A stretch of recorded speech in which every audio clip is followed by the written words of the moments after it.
Swerte. Like, for you to have a picture like that, yun lang, yung ganyan. A picture like that, man, you can flex that anywhere. No? You can flex that anywhere. Magkaroon ako ng picture ng ganyan, yeah, diba? Yan si Lima, tapos kasama ako na agad. Gano'n ako. Nandito na yan. Dito yan, no? Naka-frame yan dito. just to flex on you guys.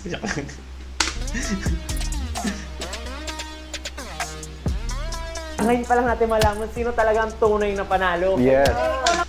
Sa kanilang, lima, sinong gusto kong makaharap?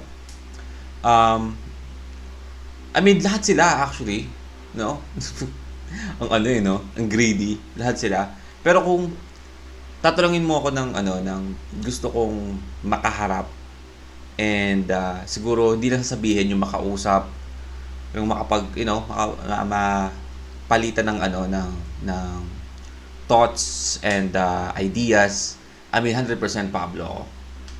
100% Pablo ako. But I wanna meet all of them kung magkakaroon ng chance, no? Pero kung ganoon nga yung usap, like for example, may chance kang makasama si Pablo here in this coffee shop or here in this, lounge, just gonna, chill, drink coffee, just talk, man. And isa lang pwede mong piliin, si Pablo yung pipiliin ko. But yeah. Ano naman dito ang panalo talaga eh. Yes, I know. Not because, but because, again, parehas kami na, I mean, gusto ko rin kasi na mahilig na ako magsulat ng kanta.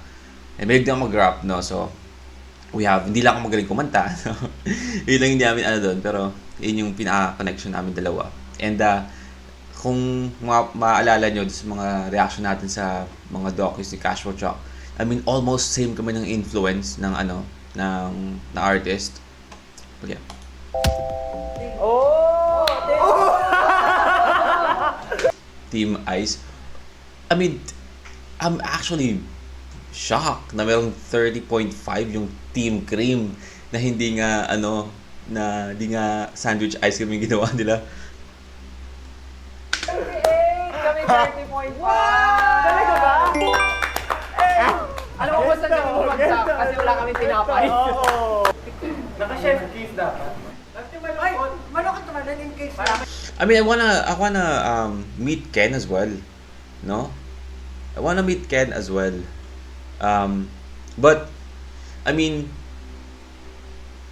I feel like yung usapan kasi dito, yung if just ang hirap kasi gusto ko silang ma-meet lahat. Pero kung you only have one chance, no? Na ma-meet to, isa lang pwede mong piliin. Hindi ka pwede pumili ng iba. And you have a chance to makakwentuhan siya, no? Bigay ng thoughts and ganyan. Si Pablo yung pipiliin ko because of the ideas and kung paano gumagana yung utak niya, kung paano gumagana yung pagsusulat niya, yung ideas niya, di ba? Kasi again, always kang makakuha or always kang may magigain sa mga tao na na parehas mo ng gusto, di ba?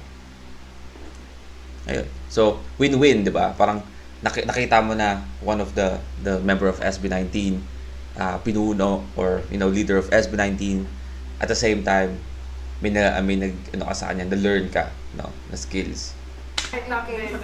Alam namin panalo kami, kaya hindi kami magmamanok.